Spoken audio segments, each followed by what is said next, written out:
Hey everybody, I'm Michael Monaco. And I'm Bobby Salveson, and we are the Hazmat Guys, bringing you the knowledge and insight to make your job a little bit easier and safer. But before today's show, let's listen to our sponsors.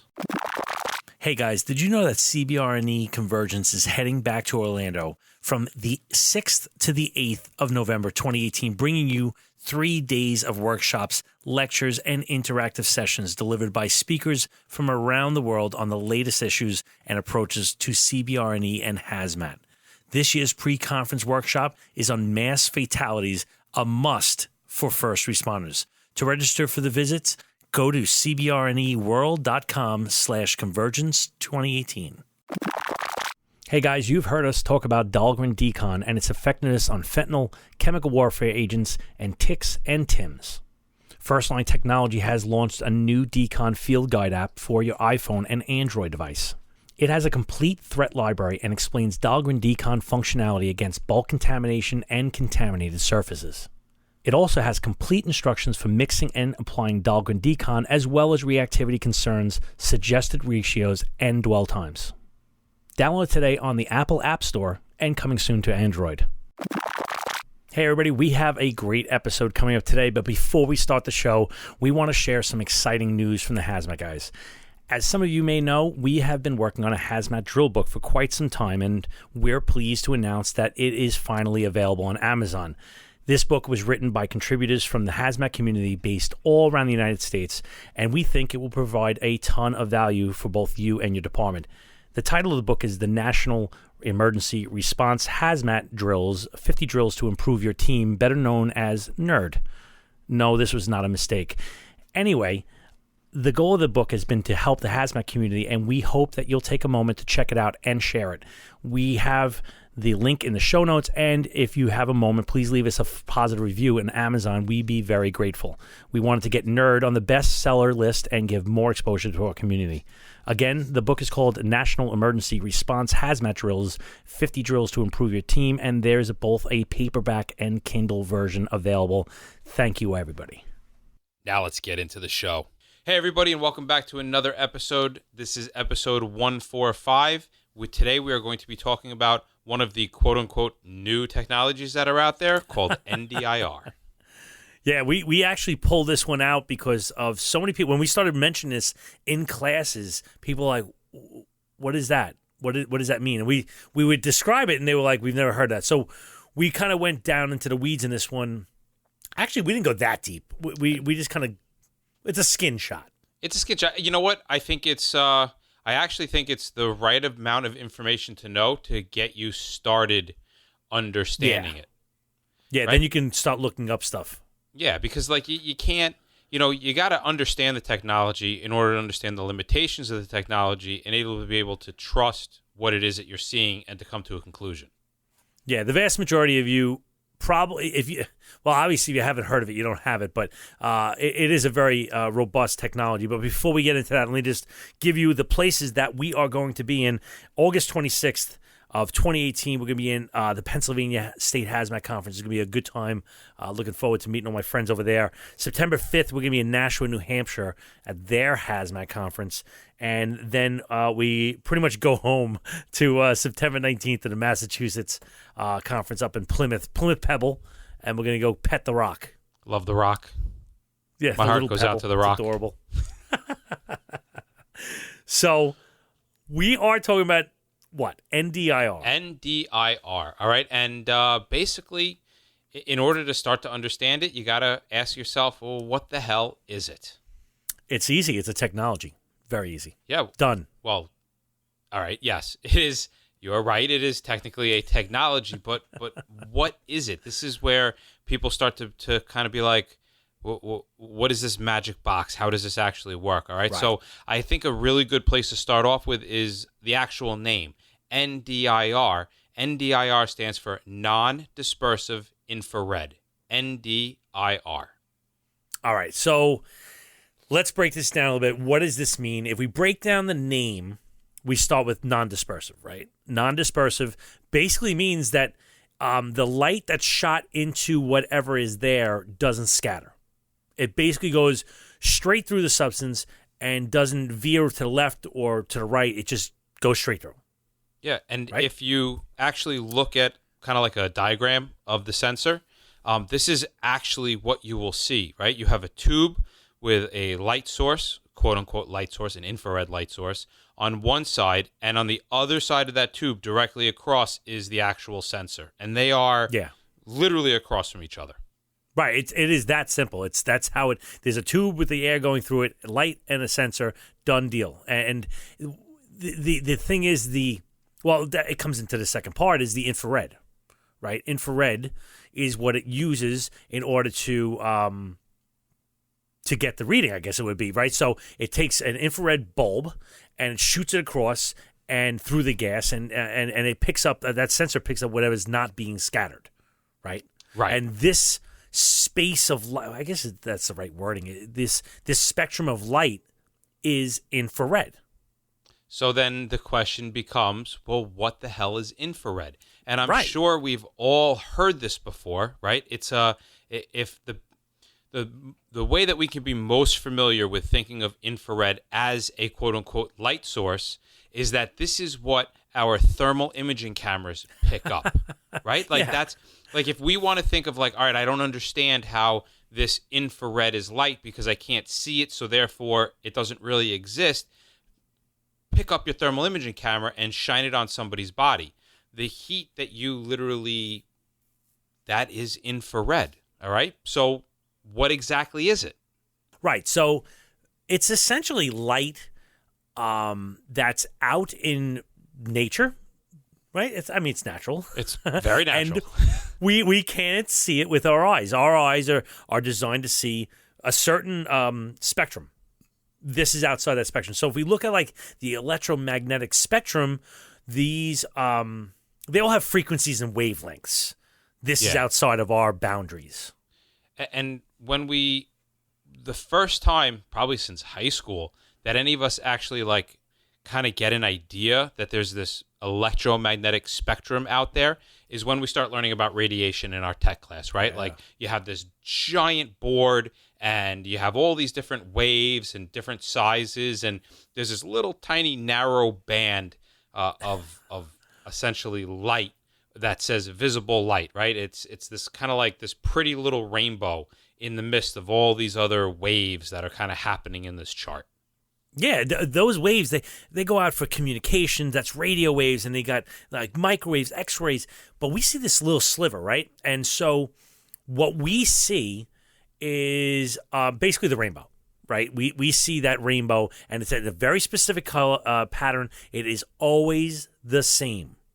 Every single time you see a rainbow, you have it in the same spectrum. The same order. And the way we learned it back when I was in school was Roy G. Biv, right? It was red, orange, yellow, green, blue, indigo, violet. Right. The kids are still learning that. Like I remember when my second grader came home and was like, "Oh, Roy G. Biv." I'm like, "Wow, they haven't come up with anything better in like 40 years." It works, baby. Don't screw up. So if we look at this Roy G. Biv, the very first color that we see is the red, right? So when we're moving across the spectrum of light frequencies, the first one that we come across at 6,680 nanometers is a wavelength that indicates to our eyes the presence of red. This is just prior to the infrared region. So if we're in the infrared region, we can't see it. The moment we cross over that infrared spectrum, we start to see red. Right. And just on a side note of this, red is, remember the original CD players? They were red lasers. Yes. Right? And now we have Blu-ray. Well, blue is a tighter spectrum, so which means you can put more crap on the same CD because the white wave is tighter. Right? So science, I love it. Right? Why? Because science. Right? And so now the infrared range that we're talking about is tremendous. I'm talking, it is enormous when it's compared to the visible light range that we actually see as humans. We see the electromagnetic spectrum from about 390 to 700 nanometers. Okay, that's about 310 nanometers in between those two numbers. So the infrared range goes from 700 nanometers to 1 millimeter. 1 millimeter. Screw that down. Take a second and screw that down. Yeah. 1 millimeter. So in case you didn't catch that tiny change in the units, right? 1 millimeter, which is what Bob said, millimeter, is the same as 1 million nanometers. So we see a range of light that's about 310 nanometers. That's the range. That's the width of the different frequencies. Basically, we can see 310 different frequencies, for lack of a better word, right? That's our visible spectrum. The IR spectrum is about 930,000 nanometers. So there's about 930 different, and I'm saying this in a generalization. Please don't email me, oh, there's actually a lot more. Got it. All right. 930,000 different IR frequencies. That's huge. That's huge. And that's why this works. That's why this technology works so well. And we're totally going to get into that in a little bit. All right, so let's break it back a little bit with the history of where NDIR came out. In the history, it actually goes back to the 30s. No. Right? This is this is new technology. I'm not joshing you. Ooh. No fibs. All right, so that is the truth. It came out back in the 30s, but the problem is that it was a military idea, a theory, and it was classified way up until the 40s, which is actually kind of surprising considering World War II was going on. But anywho. Yeah, and NDIR over its kind of lifespan has gone through quite a lot of different little variations. The principle remains the same, but the variations have kind of changed. So it's about 5 different technologies since that first sensor was created way back in the 30s, almost 90 years ago. Which is that's a long time. So after the declassification in the 40s, the first chemical sensor came out, right? And this was designed for medical use. This is kind of like a revolutionary thing because most of our meters use chemical sensors. Right. And we think it's kind of a basic thing. But what they really used them for was the end-tidal CO2 detector, which anybody that's a medic that does intubation and stuff like that, that's what basically tells you you have the tube in the right hole. You know, you have it in the windpipe. Because nothing slaps you if you put it in the wrong hole when you're intubating. Right. So like you won't get that CO2 because there's no air exchange. So if you put it in the stomach, you don't get the CO2. So it's a little bit of a long thing, but for the non-medical people, basically that's telling you that you're in the lungs. And that was pretty much the first chemical sensor. And it's such a simple one. It works so well. It changes color when it works. Done. It's literally that easy. But like many early stage technologies, it really did have its limits and pitfalls. But over the decades, there were a few advancements that it made it a little bit more reliable, and most importantly, money, it made it a little bit cheaper. Absolutely. And one of the biggest things in the 70s, where this thing was really starting to get its gear on, was sensor drift. Right? So it was a big problem, and over the next 30 years, they were attempting to understand and battle this, but the biggest turning point at the end of the 90s, okay, at the 90s, it was discovered that the problem with the sensor drift was actually the source. It wasn't the actual sensor. It was the source of the problem. Yeah. Well, the source was the source of the problem, I guess you could say. The source is the source. Of course it is. Of course, of the horse. All right, enough. So if we took this combination of advancements along with the realization that the source was the biggest issue when it came to sensor drift, if we combine that with the computing power of the 90s, we think about the 90s and all the electrical advancements that were made, this minor change allowed the NDIR technology literally to start to expand and explode in its capabilities. Right. So now we're at the point in today's world where we're sitting here talking in 2018, we're at the point where the sensors are cheaper and cheaper, and they're more specific than electrochemical sensors. And I think both of us, me and Mike, agree that there's going to be a huge expansion in this field, which is very important why we should have a good foundational understanding of what's going on. What we're saying here is that if you don't know what NDIR is, there's no shame in the game. It's okay. We're going to spin you up here. But we encourage you to go out and look up what this is. There are meters on the market that do a very good job at doing this. And we're not promoting any meter, but this definitely has a place on your shelf. to the point that it may even start to overcome a lot of your electrochemical sensors. Yeah. So definitely something to think about, which kind of begs the question, well, what the hell can this pick up? And the answer is a lot, and the list is growing literally every year. Some of the most common gases that we look for on a regular basis are on this list, such as methane, propane, CO, CO2. They're some of the first that were developed, so those sensors are going to be the cheapest and the best understood. Right. We like to pick up the SF6, right? The sulfur hexafluoride. Fluorine? Hexafluorine? Fluoride. Sulfur hexafluoride. I think it's Ide. Ide. It is. Whatever it is. You understand what I'm saying. But this is one of the gases that they pump into the electrical lines to keep them from arcing.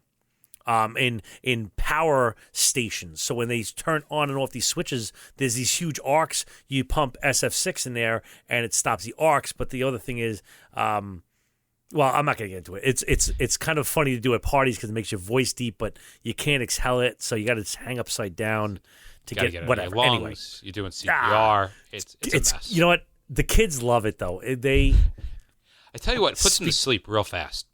Yeah, they speak like Morgan Freeman for about 30 seconds and then they're gone. Better than melatonin. It's amazing. So this is one of those halogenated hydrocarbons, right? And that lands in our refrigerants category. So this list that this meter can pick up is ever growing because our refrigerants list is getting wider and wider and wider. And one of the things that it can definitely pick up, because it's picking up methane, it's picking up propane, it's picking up other hydrocarbons, that kind of means that we can use this technology to pick up flammable materials. Yes. Almost like a replacement to our catalytic bead. And I don't want to say replacement to the catalytic bead because I don't think we should ever be replacing the catalytic bead. And you'll understand why as we kind of punch through this little show, and you'll start to see that the two technologies really, they complement themselves, and hopefully in the future they'll be used side by side. So let's compare a little to the catalytic bead so you have an understanding of how this technology compares to what's already out there. So what does the catalytic bead, the Wheatstone bridge, do again, Bob? Oh, the Wheatstone bridge, man. That brings me back to my old school days. I love that stuff. This has been the catalytic bead, the Wheatstone bridge is a cornerstone in the LEL technology, right? The explosive meter, if you go way back. It's basically an air sample is passed over a bead. And what happens is the air sample produces a little bit of an oxidation, a little skin on the outside of that bead, and it burns it. Right? It burns that oxidation back off, for lack of a better word, right? And the heat that's picked up by the change in the resistance of the wire is transferred, because when resistance goes down, the voltage goes up, right? So as the resistance changes, the voltage changes, and then the computer basically goes, okay, there's a correlation of percentage to the LEL. So it has kind of like a 1-to-1, a 1-to-2, 1.38. It doesn't really matter. As the resistance changes, then the voltage changes, which correlates to a change in LEL. That's how it works. FLIR, a global leader in CBRE and detection, announces a new version of the Identifinder R200 spectroscopic personal radiation detector that now detects and identifies neutrons in addition to gamma radiation. Neutrons penetrate material and travel far greater distances than any other form of radiation. A neutron detector has a better opportunity of detecting neutrons before any other associated type of radiation. This capacity provides an early warning to malicious material and provides a vital situational awareness to the user. This ruggedized, pager-sized detector can be mounted in a vehicle or worn for 24/7 radiation monitoring. While being worn, the Identifinder R200GN operates like a personal radiation detector, alarming when radiological hazards are detected. Responders can also use this device to perform isotope identification to help make safe and informed decisions. The Identifinder R200GN enables responders to determine whether a detection is a true threat or something a little more benign in nature. The R200GN uses the same Identifinder interface that responders have come to know, making it a seamless addition to the response toolkit. Find out more about the FLIR Identifinder R200GN by visiting www.flir.com/R200. Yeah. The NDIR works just a little bit differently. All right. So for the LEL meter, the focus is going to be obviously on things that burn. And one of the things that we then look at are going to be organic compounds. All right. So when the NDIR is when we start looking at infrared and what can be how the infrared works, we start to see that there are really kind of only a few wavelengths that can be used, a few very specific frequencies that can be used for this, for flammable materials, right? Yeah. Am I saying that right? Yeah, you totally are. It makes sense. But, so what we're really looking for here, because this is going to make sense when I'm going to explain kind of what you're saying here, is that we're looking for the carbon-hydrogen bond. That's what NDI is really looking for. They're looking for that which we commonly say is the char. The char. Right? The char, right? The CHAR. But what we're looking for, and basically when you have a carbon-hydrogen bond, you have something that's organic. Right? So that's where that volatile organic compounds, that's what we're looking for here. So the peak of that wavelength of absorption is about 3.33 to 3.4 micrometers. Now, I'm doing it totally off the top of my head. I don't know if those like that's the kind of information I have at my fingertips right now. Thank you, Googler. No, but this actually becomes important when you're understanding how the NDIR and the cat bead can actually play off each other, right? Hey, quick side note. Do you think like people listening to this 20 years from now are going to be like, oh my God, they used Google? Absolutely. They're going to be saying catalytic bead. They had cat beads back then. Wow, that's cat incredible. Beads. Wow. Oof. What is this NDIR? thing? We put so that to retro. bed 20 years ago. It's so retro. All right. All right. So as with all the NDI processes, right? They all kind of react the same, or they all kind of use the same steps. All right. You have then IR light, an infrared light, a very specific frequency that is shown down the tube. As that light passes through the material, okay, the material absorbs some of that light. If the material is absorbing some of that light, then that light can't get to the sensor on the other side. So as more material is there, as there's more flammable material or more CH bonds floating around this tube, the more it absorbs the light, the less light gets to the sensor, and the sensor says, hey, we have product in the air. Right. Think about it like the flashlight gets a little dimmer. Exactly. Like in a fog. Yeah, that's exactly the thought. So think about it. You got your high beams on, the fog's there, and against the rocks that you're going to crash into, it's a little dim. Right? Something like that. So you always go right to the death. Right. Let's compare the two now, right? You have the Wheatstone Bridge. That's an oxidation reaction, and by its very definition, it requires oxygen to have a reaction. Do you see what I'm saying? That's why a lot of our meters say, well, under 16% of oxygen, no records are good. Yeah.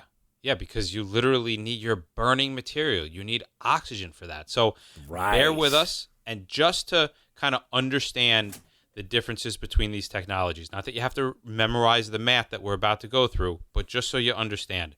A perfect example of this is methane. All right? When we use our catalytic bead sensor, we oxidize the methane. In order to oxidize one methane molecule, because we're balancing equations here, we are required to burn or to have two O2 molecules to burn one methane molecule.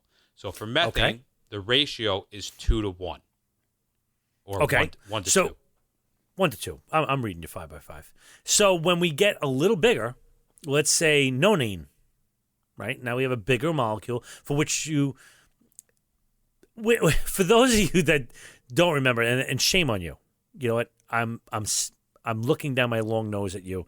That is an organic molecule with 9 carbons in it and 20 hydrogens. So now it takes 14 oxygen molecules to oxidize this one molecule. Right. Okay? Does everybody kind of get what I'm saying? Mike's example of methane is 1 to 2, and mine is I have 14 O2 molecules to just oxidize this one molecule, 14 to 1. So obviously, if we remove the O2 from the equation, the sensor is not going to be able to oxidize properly, and we're going to get incorrect readings. Especially in the heavier stuff. Oh, yeah. It goes way exponential. Because look at that. You just went from a 1 to 2 to a 1 to 14 ratio, and all you did was move up 8 more carbons. Now, NDIR is only looking to see how much of the light is absorbed in the tube. And then this gets translated into like a concentration. Right. So NDIR doesn't need O2 to work properly in any way, shape, or form. All right. You're going to get an LEL reading. You're going to get an LEL rating of the atmosphere based on 20.8% oxygen, whether it's there or not. Now that's really handy. Right, because when those normal meters get stupid, this thing stays sharp. Yeah. You know what I'm saying? So, like, this is a handy back pocket, just the confirmation thing to catch those things. But let's talk about the response factors. That's something that you have to discuss on this thing. What about the response factors on this? We can get into that a little bit.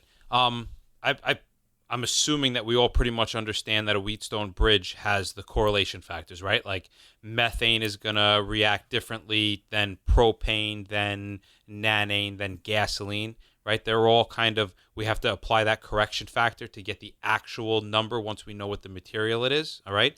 But if we're really going to compare and contrast this, then you really need to understand better those correlation factors. The cat bead, let's start that one, right? Picks up a wide variety of flammable compounds. We see this all the time. You got gasoline, you got methane, you got barbecue propane, you got all these things that are out there. And what's really happening is the sensor is picking up anything that causes a change in the voltage. The resistance gives the voltage gives an indication, the indication goes up on the screen. That's how it works. That's right. That voltage is directly related to the resistance of the wire, plain and simple. Right. And the resistance of the wire has a few different variables to it, right? The material, the thickness, the temperature, all right? But since the material isn't changing and the thickness of the wire isn't changing, all right, the only thing that's going to, and those are the only thing that's going to remain the same, right? The only other effect that we have on resistance is going to be temperature. Exactly. So this is exactly what happens. During the oxidation of the reaction, the heat is also given off, right? The heat is actually what drives this whole meter. And just like the number of oxygen molecules that are required for the reaction to take place, every molecule now has a very specific amount of heat it gives off in the process. All right? Larger molecules like hexane are going to give off less heat than methane. And therefore, they're going to have a different effect on the temperature of the wire and therefore a different effect on the resistance. So think about that. The reason we have those correction factors is because things burn at different temperatures. So one molecule of methane is going to change the resistance differently than one molecule of hexane or nanane or gasoline. I want you to listen very carefully right now. I'm listening. Do you hear the heads exploding? A little bit. I can hear them. Like the sound of bubble wrap. Like when the kids open up an Amazon box and they're playing with the bubble wrap. That's all I hear right now. I think I hear some heads exploding. So let's get back into this before everybody's heads implodes or explodes. NDIR. Now this stuff responds a little differently in the world of LELs, right? So first, let's make this clear. The light is not absorbed by the molecule. It's absorbed by the carbon-hydrogen bond. We're getting a little technical, don't you think? Does it really make a difference? Yeah. Yeah, it absolutely does. So let's open this up a little bit. All right, unpop your head, shove all that shit back in your cranium, tighten it up, and let's keep going. All right, we have methane and hexane. We'll take those for example. Okay. So in the molecule of methane, we have a 4 carbon hydrogen bonds, right? 1 carbon, Okay. 1, 2, 3, 4 hydrogens. 1, 2, 3, 4. 4 carbon bonds. So there are 4 carbon hydrogen bonds. In hexane, we have, was that 6? 6? Do I have that many fingers? Yes, 6. We have 14 carbon hydrogen bonds. That means that there are 3 times as many carbon hydrogen bonds in the hexane as there is in the methane. Right. I hope you don't have 6 fingers in your hand, you mutant. Oh, That'd be hands. funny. Well, yeah. All right. Fair enough. All right. So as a result, now you can understand how the NDIR is going to be more sensitive to this number as the number of the carbon hydrogen bonds increase. So this is a contrast, actually, to the cat bead because it becomes less sensitive. The NDIR actually becomes more sensitive. Yes. Wait, Yes. should we listen again? Should we take a second to listen again? You know what? Forget it. We'll just wait to the end. Go ahead. All right. Wait to the end. Wait to the end. But now you start to see why we said in the beginning, these are 2 technologies that when you bring them into your cadre of tools, I hate that word cadre, by the way. I won't get into why, but I do. When you bring them into your cadre of tools, they should be used together because they complement each other. Not in a, hey, your butt looks great in that kind of way, but in a, like, I'm going to pick up what you're not. And we can kind of use it to balance itself out. The readings on the NDIR, they compound as we move away from saturated hydrocarbons and we start venturing into the world of organic molecules with things like double carbon bonds, triple bonds, all that stuff. NDIR, the LEL, is looking for the carbon-hydrogen bond. So naturally, these double bonds actually reduce the number of carbon-hydrogen bonding. Right. And it gets worse from there. The presence of the double or even the triple bond makes changes on how the bonds behave.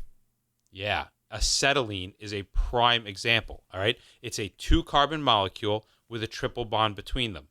It absorbs IR light at a frequency, or wavelength, of 3.01 micrometers, rendering the NDIR meter for LEL completely unable to pick up one of the most common and dangerous flammable gases that are out there.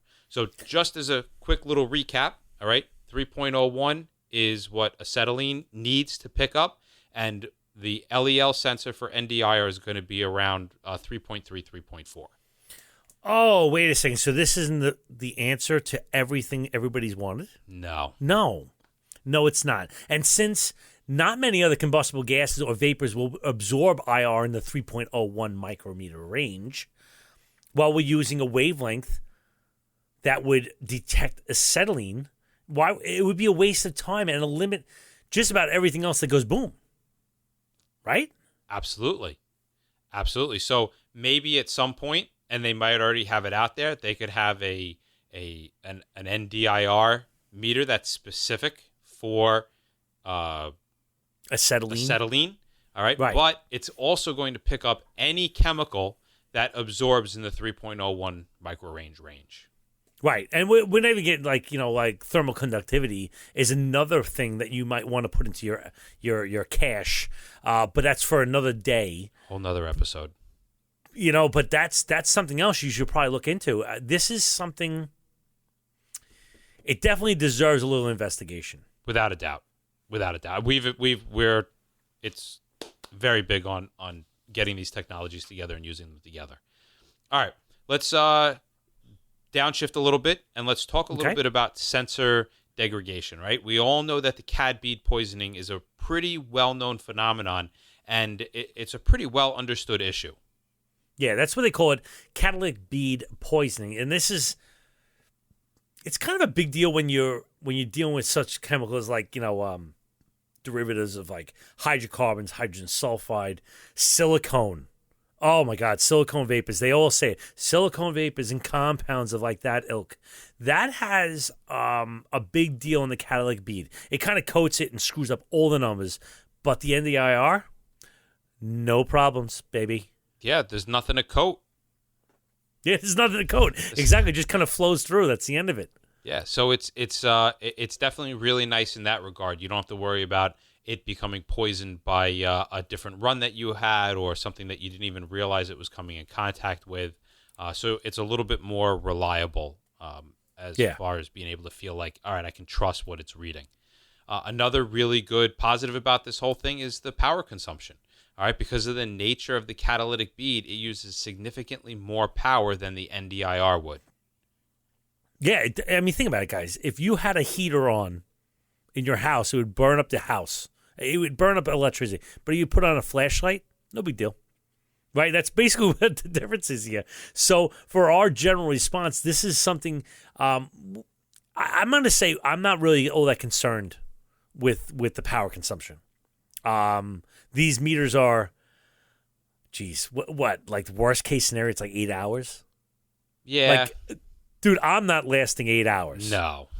You know, so the timing only becomes a big consideration when you have extremely long runs where you're trading off meters. Maybe you're in a small department where you don't have a lot of meters and you have to hand these things off. But if you have a long duration run, you're gonna have to cycle meters off. One's gonna have to be on charge while one's in use. So. Yeah, or the charge. Yeah, or you forgot to charge the meter. Just saying, it happens. Yeah, maybe. But this is definitely something that is fairly interesting. For those of you that are in that position where you're buying meters and sensors and trying to figure out what equipment works best for your team. So in the not so emerging world of NDIR, yes, this definitely should be a lecture that we should add, and we definitely are going to add to our lecture schedule. We're going to be announcing those in the future podcasts as well as on social media and in the newsletter. So if you want to stay on top of what we're doing, follow us on Facebook, Twitter, and the newsletter. All right. If you have a moment, please head over to iTunes and leave us a positive review. And don't forget to check out the book, National Emergency Response Hazmat Drills, or NERD, on Amazon.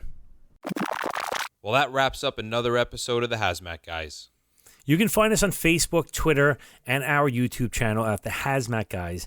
And take a moment to call our comment hotline at 843-628-1484 and go to www.thehazmatguys.com and sign up for the newsletter. We seriously look forward to your feedback about any of the information provided, and we also want to hear about interesting incidents that you were a part of. So you can send us a note at feedback@thehazmatguys.com. And remember, any of the information that you share with us, if we put it on air, can always remain anonymous. Remember, guys, don't just get on the job. Get into the job.